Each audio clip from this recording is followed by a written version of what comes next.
Mayong adlaw. Mayong adlaw mga disciples. Okay. So, nata karon sa lesson 1 sa atong Grace Leadership Class 101, Book 1 sa Vision Series. Ang atong first lesson is Old Testament types of Christ's death. No? So kung gusto mong basahin yun ang detalye nila, na sa Dispensational Theology Debater, pero ato lang kay ako ulit textbook na namo sa Bible School sa GBI. Muna nga kaya nag-appeal man mo ani, tulor kayo padulungan ninyo ani. Ang dili mo mapastor, mapastora, mapasilitor mo sa care group. Okay? So andun na kami na ma-exhaust sa atong lesson? Okay. So let's go. So let's pray. Father God, salamat kaayo sa paghatag ka namo sa opportunity nga imo kaming gitawag dili lamang sa kaluwasan, dili lamang ang makabaton o katusanan, kabasayloan o relationship diya kanimo. Pangitagaan nimo kami sa opportunity na makaserve kanimo, makahimo nining dako nga buluhaton, mao ang paghigugma kanimo, paghatag kanimo sa duong himaya, bisan pa magamit ang pinabuhi sa pagpangabig sa mga kalag o pag-disciple kanila. We pray, O God, sa pagsugod namo sa among Grace Leadership Class 101. We bless kami, gamitin mo malagat ni mag-share ni. In Jesus' name, Amen. Amen. So, definition. Let's go to definition. Sumala pa sa usa ka pastor, si Dr. Scofield. A type is a divinely purposed illustration of some truth. It may be a person, an event, a thing, an institution, and a ceremonial. So, ang word nga type is gigamit na sa King James Version. Pag mo gamit ang King James Version o word nga type, no, dili nang type kita, no, or type mo siya. Meaning, usa ka ilustrasyon nga ituyo sa Ginoo nga mahitabo para masabtan nato ang usa ka ang kini nga istorya masabtan nato sa mas importante nga istorya sa palabot. So gitawag na siya nga type. Pero sumala po ni Dr. Schaeffer, usapod ka pastor o doktor sa divinity, iba niya, what constitute a type? No, yun pa niya has this to say, there must, however, be careful recognition of what makes something a true type. Only that so treated in the Bible can be received as a typical beyond all question. So meaning, dili tanang story sa Bible, dili tanang kaya ang Bible mo, history mo na siya. No? Gawas na story siya, history yun siya. No? So dili tanang story, pwede niyo gamiton as type of Christ's death. No? Gawas kung mapamatunan o klaro good nga mo din ang ipasabot. No? So iba diya, only that so treated in the Bible can be received as a typical beyond all question. Some things only illustrate truth but do not foreshadow or serve as a type. So daghan sila pero nagpili lang ko pipila. So dahil na tayo dito, number 1, ang pinakaunang na type or sa ganito, a divinely purposed illustration, no, is the first one is kinikitawag na the coats of skin, no. So tanado sa inyo mga Bible, Genesis 3:21, kinsa yung makabasa sa isulti niya, Genesis 3:21. So bago niya may exercise mo, kasi una makabasa, please read 3:21.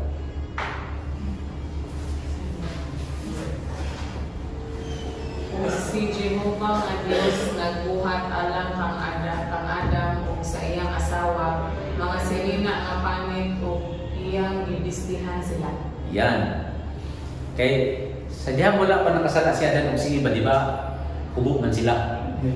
Pero walay mali siya kay wala man sila isala. Pero sa diha nakakaon na sila sa fruit, katong forbidden fruit. Na-realize sila na, nibati na sila kaulaw, di ba? Ulaw ba ako na mag-ubo mag-ulaka, no? So, nibati sila kaulaw. So, ang ihimo nila, nagsuot sila og dahon, nagtabog sila og dahon, nagtapi sila og dahon. Siyempre si iba sa ibabaw sa hugos, niya si Adan po, tabog sa dahon. Kaya lang, itong ilang dahon na gitabog, siyempre malayo ito kadabahidan. So, ang Diyos mismo, nag-ihaw o animal, no? O gikuha sa Ginoo ang skin, mo'y himo nila nga sigina. So, unsa may atong ma-learn atong unsa may katong type, katong illustration, unsa may asa man to siya nag-typify, na term typify o nag-illustrate. So, it is certain that animals have to be slain in order to provide coats for Adam and Eve to cover their nakedness after they had sinned. This type, shows man in his natural condition as a sinner, naked, lacking in righteousness, but clothed with a garment of righteousness provided by God Himself. So sa kaya nakasalataw na ulawan siya, nanikamot siya nga matabunan niyang kaulaw pinagis mga dahon. Pero isultihan sa Diyos, dili na siya inaw. So ilisan sa Ginoo panit sa hayop. Diin, na nagsakripisyo. So, na nagsacrifice para lang dito maulawan. Pero at that time, ang gigamit, animal. So, mo to siyang type. Katong dahon, ilinap, so ilisan o kanang panit sa hayop. So, mo na the coats of skin. Mo na siyang first one. Ikaduha, Genesis 4:4. Okay, kasi makabasa na po. Kaliyo po. Say this one. So, ang story ani, no, sa tanangita mo, kainog si Abel, of course, originally si Adam, atong makahimota o inference nga so binang Ginoo kinahanglan mag-offer gyud sila og animal sacrifices, no? So, sige daw, Genesis 4:4. And Abel, he also brought of the firstlings of his flock and of the fat thereof. And the Lord had respect unto Abel and to his offering. Yan. So ang story ani si Abel o si Abel o si Cain, duha sa mga anak, sa first ng mga anak ni Adam, nag-offer sila og mga offering, no? Pero si Cain unsa niyang gi-offer, no? It is evident that God had commanded them to offer sacrifices. It is also evident from Genesis 4:7 in God's answer to Cain that the sacrifice was for sin. But in this particular experience, it would seem that the emphasis is upon, as an emphasis meaning type is being made acceptable to God. So si Cain, who refused to bring a blood sacrifice, was rejected. Abel was accepted. Kung tanawin mo si Abel, ang iyang pag-offer, tininuod. Si Cain, sorry. No? Si Cain, sorry. No? Si Cain, ang pag-offer niya sa iyang mga vegetables, agriculturist man siya, tanong man to iya. Farmer siya, vegetarian siguro. Kinasingkasan yung ito mga pag-offer. Pero di naman ito yung ipangay sa Ginoo. Ang ipangay mo sa Ginoo, animal sacrifice yun. Dugo naman yun ang papasaylo sa sala. Muna nga, wala pasabot niya kung ang iyong paghimong kinasingkasing, okay na. So dapat kinasingkasing na uyon sa kaubuton sa Ginoo. Kaya kung ba yung mga tao nga, sincere din sila sa ilang pagpangalagat sa Ginoo. Pero mali ang paagi. So muna, dapat dili ka sincere lang, dapat kamatuoran po. So, unsa ang Abel sacrifice is kanang gitawag nga being made acceptable to God. No? Na yung mga tao nga, sampol, may sila nga, manikamo ko kay charol ko maluwas na kay tininood yun nga ako, sincere yun eh. Pero hindi naman ako nakipangayag sa Ginoo. Di ba? So, muna siya, ma-learn natin sa Abel sacrifice. Next, number 3. Abraham sacrifice, di ba? Ang story ani katong di ba gipromisa sa Diyos si Abraham nga manganak ka usama kadaghan sa baybayon. Nga katong si Isaac, maranak si Ethan siguro, mga teenager na siya. Ina sa Ginoo nga i-offer na sa kuha. So, marami sa kisabton ba? So, may klasihan nito nga, ang anak dagan may bayon, sama sa kanila sa may bayon niya, karon ipaihaw. Kaya ang ginaihaw ba sa unang manon pre, hayop yun. Niya karon anak man. Si Abraham, sige, kaya mo may gusto ako. Sige sa inyo, sige. Sige Lord, no? So mo to. So, samtang galakaw na sila dito, na rin si Isaac. Siya na, maghangat na sa Ginoo pa. Nya, kung sa miya ito, pumantay dala animal. O, hayop. So ito mag ni Abraham, sumalang ka sa story. The Lord will provide. Di ba? Diyan nakuha ng idea, Jehovah Jireh. The Lord will provide. O, tuod man, tuwa na dito si Isaac, no? So yung padre, the emphasis in the sacrifice is that of substitution. Nga naman, sige, Genesis 22, 12, 13, pasado pa rin. Sige. Nagaingon, dili mo pagpakyawon ang imong kamot batok sa bata. Dili ka magbuhat kaniya bisan unsa. O karon naila ko nga ikaw nahadlok sa Dios. Kay wala ka magdumili sa imong bugto nga anak kanako. Next verse, 13. Unya giyahat ni Abraham ang iyang mga mata ug mitan-aw ug aniya karon ang usa ka karnero sa nga laki sa likod. Kansa mga sungay nagapos sa kasapinitan. Ug miadto si Abraham ug ikuha niya ang karnero nga laki ug kini gihalad niya sa halad nga sinunog. Yan. Sarili sa iyang anak. Okay. So from this story, ang ma-learn na to, katong Abraham sacrifice is katong substitution na gihimo sa katong sa to? Kaniro. Nga tuwa dito sa sampinitan nga nasangit dito sa iyang so nga nasangit sa sampinitan. Wala idea si Abraham ato o si Isaac. Kaya mo may suko sa Ginoo ihaway mo anak. So nagano ka si Abraham kaya nang baka pakyawon, lalo mga Bisaya, no? Iyan ang anaon yung si Isaac, no? So si Isaac, buta na po, wala na po sa reklamo, no? Pero niyan na ginuma, dili mo na idayon. So paglingin niya dito na ay karnero. So, testing Diyos sa siyempre, no?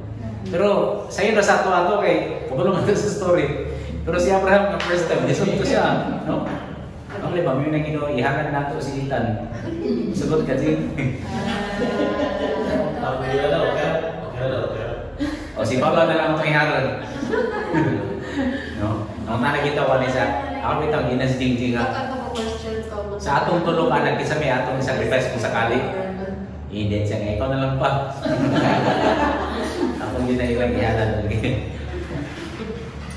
So sa Abraham sacrifice, ang atong ang illustration din katong gitawag na substitution na nahimo. Kaya imbis nga si Isaac mo ihawon, katong karnero nga na mo iihaw puli ni Isaac.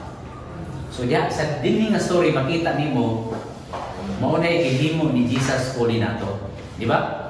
So kita matanang dapat mamatay.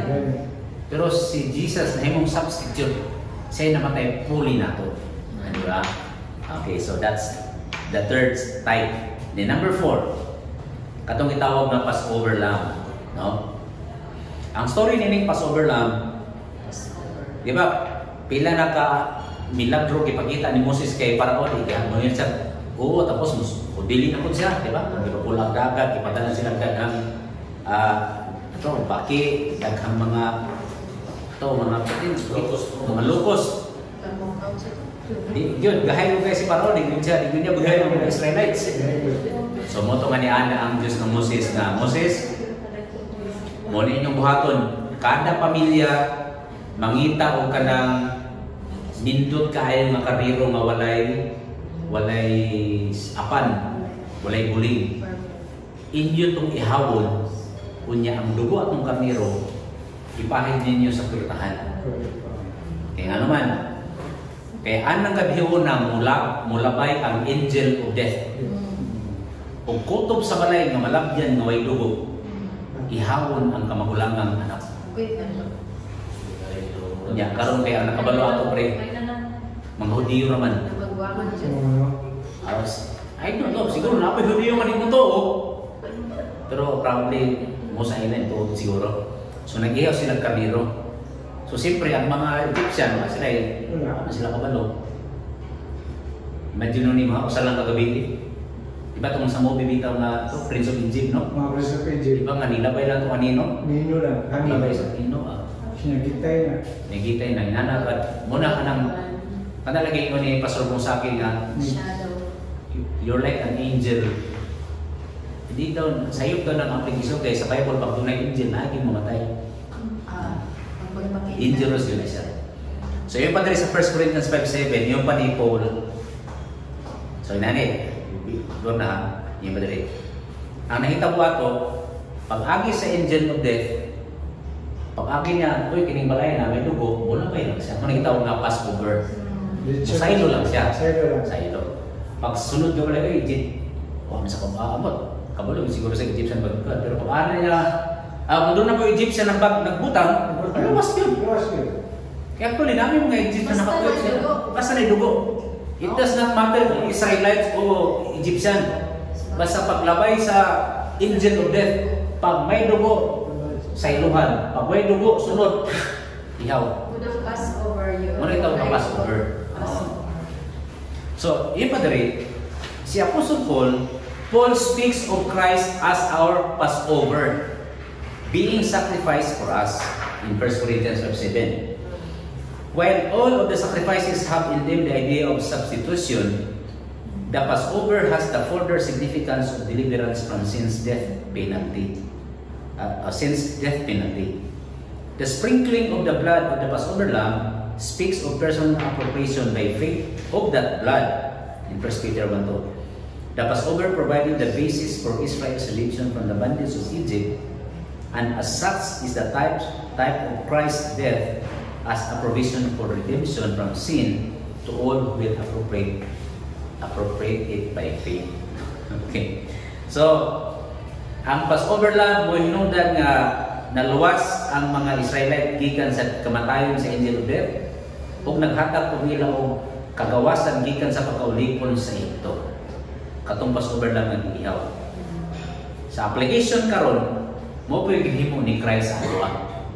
Tungod sa dugo ni Christ, dili na ta silutan og kamatayon sa impyerno. O gihatagan po kagawasan gikan sa pagkaulipon sa atong mga sanahan. You see? So, inana kanindot ang Ginoo kay sa unang panahon maghimo siya og kanang pangyayari, ceremony, event, person. Pero mahimo dito siya ng illustration para masabtan natin sa buhaton ni Christ. And the last one, kinikitawag nga the brazen serpent. Okay. So ang sa istorya ni brazen serpent. So, when God sent fiery serpents into the camp of Israel because of their murmuring, and the people were dying of their bites. So, kaya kini mga Hudiyo, grabe ka mga pagulbulan. Oo. Muna, Paula, Karis, masing pagulbul, mapaakan yun. Sa unang panahon. Kadugay ko ni Pastor Ken Lapis pa. Sana mangyari yun sa church natin, no? You see, murmur, kakat agad. So muna inahita ko sa ilang. Sa ilang kapagulbulan, imagine nyo pre ha? Kanang katong na angel ulit na mamatay na ng panganay, pagka next day, gibuhian sila ni Parao. Diba, naka-experience sila grabe nga milagro? Tapos pag sibat na nila, higukot sila sa mga sundalo ni Parao. Ito nga ang dagat. Nitabok sila sa dagat nga mala. Grabe nga milagro to. Kanya, 3 days later, nagbabulbul na sila. Inanagod ka, ano may isa sa una, pumasok ka sa mga Hudiyo ka mo, no? Inanagod ang Hudiyo ka mga dali naman kalimot sa kaya sa Ginoo ba? Silang pagbabulbul nila, padalan silang mga, siguro mga rattlesnake, mga bitin niya sa desert.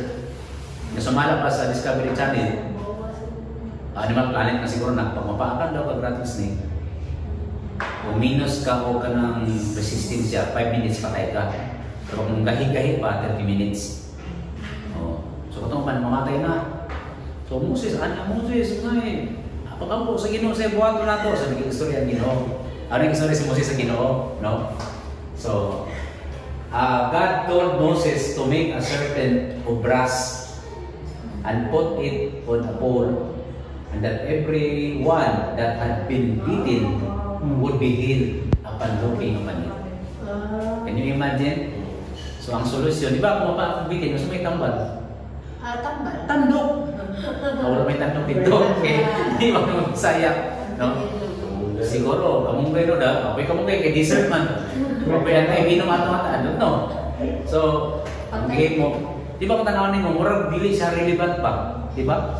Dapat ang kagbitin, niyang tambal, patanaw lang atong bruising nga bitin niya giputang sa pole niya gipataas, di ba? So mura mo ba na siyang solusyon na pangakan ko ni mamatay ng kapit patanaw lang, no? Ano, di ba? So brass in scripture is a symbol of judgment which has been executed, so that the brazen serpent represented sin that had been judged, a fitting symbol of Christ lifted up on the cross, bearing the judgment of sin. Kung tanaan dito naman ng John 3:14, sida basa ka paliho. John. Sida basa ka paliho. Ito kaya isang verse. John. Sige. As Moses lifted up the serpent in the wilderness, even so must the Son of Man be lifted up. Perfect illustration. Nganong si Christ dapat lifted up niya. Naisumpay pa na. Sige, naisumpay. That whosoever believeth in him should not perish but have eternal life. Yan. So, John 3:16. hindi sana mo na. John 3:16 na. Sige, tiwas. John 3:16. For God Yan. so loved the world that he gave his only begotten Son, that whosoever believeth in him should not perish but have everlasting life. So, di ba, sulat ni John, gikot niya ang kanyang ipasabot niya ng verse nga sa samang pagi nga si Moses iyang gituboy ang bruising na bitin. Ang storya ato mo to. Ato mga Hudyo, grabing bagulbo, grabing reklamo. Ipangpaak sila mga bitin niya, mga matay naman sila halos. So minsan sa buhato mo to, naging mo sa bruising, gitaas niya, ngini Moses. Tanaw lang mo, kaya pagpunta na mo, di mo mamatay. No? Mo to nga ito kumatay, nagduyan na tan. Tanaw.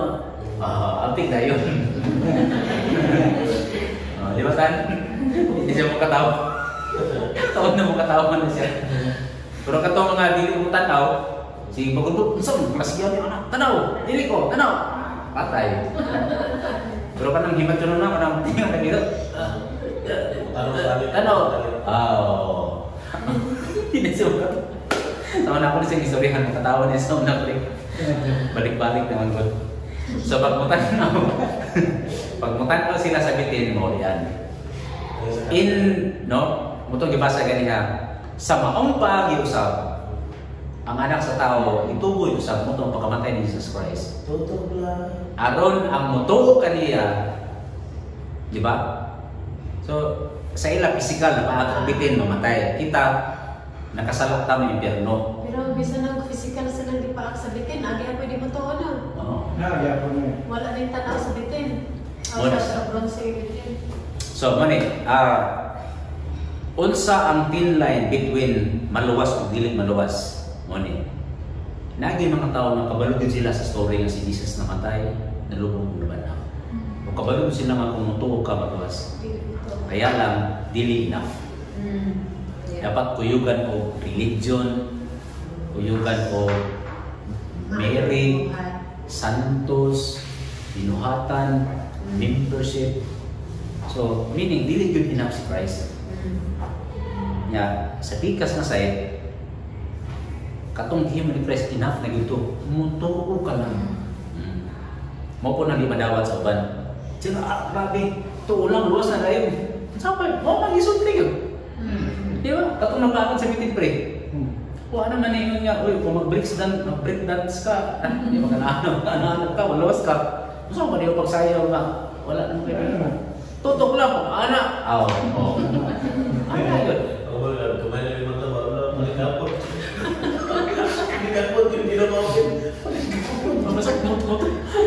Hindi na ko saya, pati na yung open, paligam mo. Magkano eh, kaya siguro ko, kaya siguro ba? Hindi mag-usahay. Mahin si Pastor Dilma, pagkagawa ng tumanin sa nun. Mabitaw, ano yun siya? Nagiba, usahay ang butang na simple, lisod tuhan. Tungkol sa kasimple, lisod tuhan. Sakto yun sa kanta yung mga Tutok lang. Bamuhin ka. Naikanta sa iman na tutok lang ang look and live. So, muna. So, ang brazen serpent, actually one of the ginagamit yun ako sa mga evangelism, yung brazen serpent, ginagawa na yung magamit na story.